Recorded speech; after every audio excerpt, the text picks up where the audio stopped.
ನಾನು ಚಾಟ್ ಜಿಪಿಟಿಯೊಂದಿಗೆ ಕೆಲವೊಂದು ಕ್ವಶನ್ ಅನ್ನು ಕೇಳಿದ್ದೇನೆ. ಅದೇನೆಂದರೆ ಕ್ವಶನ್ ಅಂದರೆ ನನಗೊಂದು ಯೂಟ್ಯೂಬ್ ವಿಡಿಯೋ ಮಾಡಬೇಕು. ಇಲ್ಲಿ ನಾನು ಪ್ರಾಂಪ್ಟ್ ಬರೆದಿದ್ದೆ ನೋಡಿ.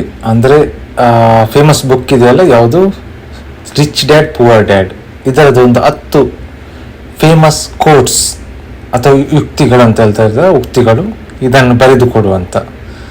ಸೊ ಅದಕ್ಕೋಸ್ಕರ ಅದು ಗಾಟ್ ಇಟ್ ಅಂತ ಹೇಳಿದೆ. ನಾನು ಸ್ವಲ್ಪ ಸ್ಪೆಲ್ಲಿಂಗ್ ಮಿಸ್ಟೇಕ್ ಮಾಡಿದ್ರು ಕೂಡ ಇದಕ್ಕೆ ಅರ್ಥ ಆಗುತ್ತೆ ಚಾಟ್ ಜಿಪಿಟಿಗೆ. ಸೊ ನನಗೆ ಯೂಟ್ಯೂಬ್ ಸ್ಕ್ರಿಪ್ಟನ್ನು ಮಾಡಿಕೊಟ್ಟಿದೆ ನೋಡಿ. ನಾನು ಇದರಲ್ಲಿ ಬರೆದಿದ್ದೆ ನೋಡಿ, ಏನಂದ್ರೆ ಇಂಗ್ಲೀಷ್ನಲ್ಲಿ ಕೊಡಬೇಕು ನನಗೆ, ಕನ್ನಡದಲ್ಲಿ ಕೊಡಬೇಕು ಅಂತ, ಮತ್ತು ಯೂಸ್ ಇಮೇಜಸ್ ಅನ್ನು ಕೂಡ ಯೂಸ್ ಮಾಡಿ ಅಂತ. ಓಕೆ, ಸೊ ಇಲ್ಲಿದೆ ನೋಡಿ. ನಮಸ್ಕಾರ ಗೆಳೆಯರಿ, ನಮ್ಮ ಕನ್ನಡ ಎಜುಕೇಷನಲ್ ಚಾನೆಲ್ಗೆ ಸ್ವಾಗತ. ಇವತ್ತು ನಾನು ರಾಬರ್ಟ್ ಕಿಯೋಸಾಕಿ ಅವರ ಪ್ರಸಿದ್ಧ ಪುಸ್ತಕ ರಿಚ್ ಡ್ಯಾಡ್ ಪುವರ್ ಡ್ಯಾಡ್ನ 10 ಶಕ್ತಿಯುತ ಉಕ್ತಿಗಳನ್ನು ಕಲಿಯೋಣ. ಈ ಉಕ್ತಿಗಳು ಹಣ ಮತ್ತು ಶಿಕ್ಷಣ ಮತ್ತು ಯಶಸ್ಸಿನ ಬಗ್ಗೆ ಹೊಸ ರೀತಿಯಲ್ಲಿ ಯೋಚಿಸಲು ನಮಗೆ ಪ್ರೇರಣೆ ನೀಡುತ್ತದೆ. ಶುರು ಮಾಡೋಣ. ಏನು ರಾಕೆಟ್ ಚಿಹ್ನೆಗಳು ಕೊಟ್ಟಿದ್ದಾರೆ. ಓಕೆ, ಸೊ ಇದು ಇಂಗ್ಲಿಷಲ್ಲಿ ಮೊದಲನೇ ಕೋರ್ಸ್ ನೋಡಿ. ಇಂಗ್ಲಿಷ್ನಲ್ಲಿದೆ, the poor and the middle class work for money, the rich have money work for them. ಅಂದರೆ ಇಲ್ಲಿದೆ, ಇದರ ಟ್ರಾನ್ಸ್ಲೇಟ್, ಬಡವರು ಮತ್ತು ಮಧ್ಯಮದ ವರ್ಗದವರು ಹಣಕ್ಕಾಗಿ ಕೆಲಸ ಮಾಡುತ್ತಾರೆ, ಶ್ರೀಮಂತರು ಹಣವನ್ನು ತಮಗೋಸ್ಕರ ಕೆಲಸ ಮಾಡಿಸುತ್ತಾರೆ. ಅದು ತಮ್ಮಕ್ಕಾಗಿ ಆಗಿದೆ, ಇದು ಸ್ವಲ್ಪ ಮಿಸ್ಟೇಕ್ ಆಗಿದೆ ಇದರದ್ದು ಟ್ರಾನ್ಸ್ಲೇಟ್ ಮಾಡುವಾಗ. ಸೊ ತಮಗೋಸ್ಕರ ಅಂದರೆ ಹಣವನ್ನು ದುಡಿಯಲು ಬಿಡುತ್ತಾರೆ ಅಂತ ಆ ರೀತಿ ಇರ್ತದೆ. ಇನ್ನು ಎರಡನೇ ಕೋರ್ಸ್ ಏನಂದ್ರೆ, it's not how much money you make. ಹೀಗಿದೆ ಎರಡನೇ course, it's not how much money you make but how much money you keep. ಅಂದರೆ ಇದರ ಕನ್ನಡದಲ್ಲಿ, ನೀವು ಎಷ್ಟು ಹಣ ಸಂಪಾದಿಸುತ್ತೀರಿ ಎಂಬುದು ಮುಖ್ಯವಲ್ಲ, ನೀವು ಎಷ್ಟು ಹಣ ಉಳಿಸುತ್ತೀರಿ ಎಂಬುದು ಮುಖ್ಯ.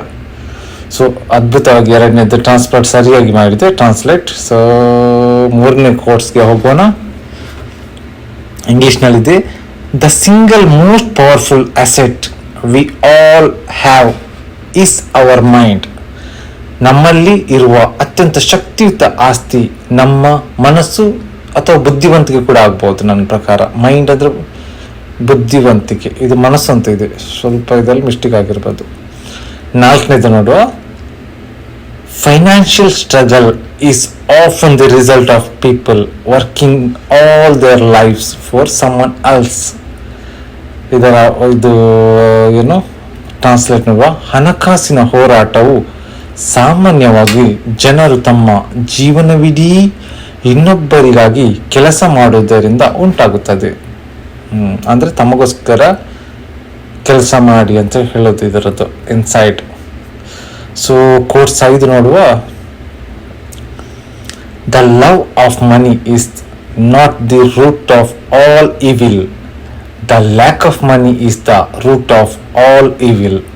ಅಂದರೆ ಹಣದ ಪ್ರೀತಿ ಎಲ್ಲ ಕೆಡುಕುಗಳ ಮೂಲವಲ್ಲ, ಹಣದ ಕೊರತೆಯೇ ಎಲ್ಲ ಕೆಡುಕುಗಳ ಮೂಲ. ಅಂದರೆ ಹಣವನ್ನು ಆಸೆ ಪಡುವವರು ಅಂತ ಹೇಳ್ತಾ ಇರೋದು ಅದು ಕೆಡುಕುಗಳಿಗೆ ಮೂಲವಲ್ಲ, ಬಟ್ ಹಣದ ಕೊರತೆಯಾಗುವುದೇ ಕೆಡುಕುಗಳಿಗೆ ಮೂಲ ಎಂಬುದು. ಇನ್ನು course 6, the more A person seeks security, the more that person gives up A control over their life. ಕನ್ನಡದಲ್ಲಿ ನೋಡುವ, ವ್ಯಕ್ತಿಯೊಬ್ಬನು ಹೆಚ್ಚು ಸುರಕ್ಷತೆಯನ್ನು ಹುಡುಕುತ್ತಿದ್ದಂತೆ ಅವನು ತನ್ನ ಜೀವನದ ಮೇಲಿನ ನಿಯಂತ್ರಣವನ್ನು ಹೆಚ್ಚು ಕಳೆದುಕೊಳ್ಳುತ್ತಾನೆ. ತುಂಬಾನೇ ಅದ್ಭುತವಾಗಿದೆ. ಅಂದರೆ ನಾವು ಹೆಚ್ಚು ಸುರಕ್ಷತೆ ಹುಡುಕುವುದಂದ್ರೆ ಸಾಮಾನ್ಯವಾಗಿ ಭಯ ಪಡೋದು, ಭವಿಷ್ಯದಲ್ಲಿ ಏನಾಗಬಹುದು ಈ ತರ ಇರ್ತದಲ್ಲ, ತುಂಬಾ ಯೋಚನೆ ಮಾಡೋದು, ಇದು ಕೂಡ ಅವರ ನಿಯಂತ್ರಣವನ್ನು ಕಳೆದುಕೊಳ್ತದೆ ಅಂತೆ.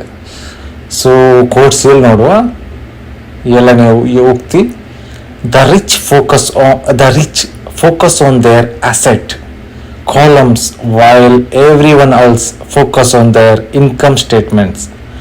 ಶ್ರೀಮಂತರ ಗಮನ ಅವರ ಆಸ್ತಿಗಳ ಮೇಲೆ ಇರುತ್ತದೆ, ಆದರೆ ಇತರರ ಗಮನ ಅವರ ಆದಾಯದ ಮೇಲೆ ಇರುತ್ತದೆ. ಅಂದ್ರೆ ಇಲ್ಲಿ ಇದರ ಅರ್ಥ ಇರಬಹುದು, ಅಂದ್ರೆ ಶ್ರೀಮಂತರ ಗಮನ ಅಂದ್ರೆ ಅವ್ರ ಬಿಸ್ನೆಸ್ ಮೂಲಕ ಅಂದರೆ ಎಲ್ಲರೂ ಹಣದಿಂದ ಹಣ ಮಾಡುವಲ್ಲಿ ಇರ್ತಾರೆ. ಬಟ್ ಸಾಮಾನ್ಯ ಹೆಚ್ಚಿನವರು ಅವರ ತಿಂಗಳಿಗೆ ಸಂಬಳ ಬರ್ತದೆ, ಅದರ ಮೇಲೆ ಗಮನವಿರ್ತದೆ. ತಿಂಗಳು 1ನೇ ತಾರೀಕಿಗೆ ಸ್ಯಾಲ್ರಿ ಬಂದರೆ ಇವತ್ತು ನನ್ನ ಅಕೌಂಟ್ಗೆ ಇಷ್ಟು ಬಂತು, ಇದರ ಮೇಲೆ ಇದನ್ನು ಹೇಗೆ ಯಾವತ್ತಿ ಖರ್ಚು ಮಾಡಬೇಕು, ಇದು ಇದರ ತಾತ್ಪರ್ಯ. ಸೊ ನಾನೊಂದು ಪುಸ್ತಕ ಓದಿದ್ದರಿಂದ ಅದು ಸ್ವಲ್ಪ ಬೇಸಿಕ್ ಏನೆಲ್ಲ ಇದೆ ಅದು ಗೊತ್ತಿದೆ. ಸೊ ಕೋರ್ಸ್ 8 ಏನಂದರೆ, don't work for money, make money work for you.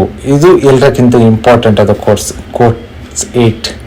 ಹಣಕ್ಕಾಗಿ ಕೆಲಸ ಮಾಡಬೇಡಿ, ಹಣವನ್ನು ನಿಮಗಾಗಿ ಕೆಲಸ ಮಾಡಿಸಿ. ಇದು ನಿಮಗಾಗಿ ಅಂತಿದೆ, ಅದು ತಪ್ಪಾಗಿದೆ. ನಿಮಗಾಗಿ ಕೆಲಸ ಮಾಡಿಸಿ.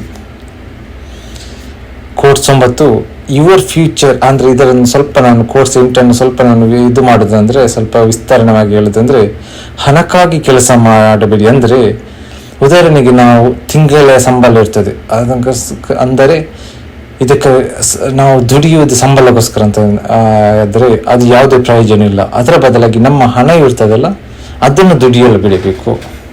ಅಂದರೆ ಯಾವುದಾದ್ರೂ ಇನ್ವೆಸ್ಟ್ಮೆಂಟ್, ಅಂದರೆ ಸುರಕ್ಷಿತ ಕ್ರಮವಾಗಿ ಯಾವುದಾದ್ರೂ ತೆಗೆದುಕೊಂಡು ಇನ್ವೆಸ್ಟ್ಮೆಂಟು ಅಥವಾ ಅದನ್ನು ಬಿಸ್ನೆಸ್ನಲ್ಲಿ ಹಾಕಿ, ಇದರದ್ದು ತಾತ್ಪರ್ಯ. ಹಣದಿಂದ ಹಣ, ಉದಾಹರಣೆಗೆ ನಾವು ಒಂದು ಫ್ಲ್ಯಾಟ್ ಅಥವಾ ಮನೆ ತೆಗೆದುಕೊಂಡು ಅದನ್ನು ಬಾಡಿಗೆ ಕೊಟ್ಟರೆ ಅದರಿಂದ ಹಣದಿಂದ ಹಣ ಆಗ್ತದೆ, ಆ ಥರ. So course 10, the more you learn the more you earn. ನೀವು ಹೆಚ್ಚು ಕಲಿತಂತೆ ಹೆಚ್ಚು ಸಂಪಾದಿಸುತ್ತೀರಿ.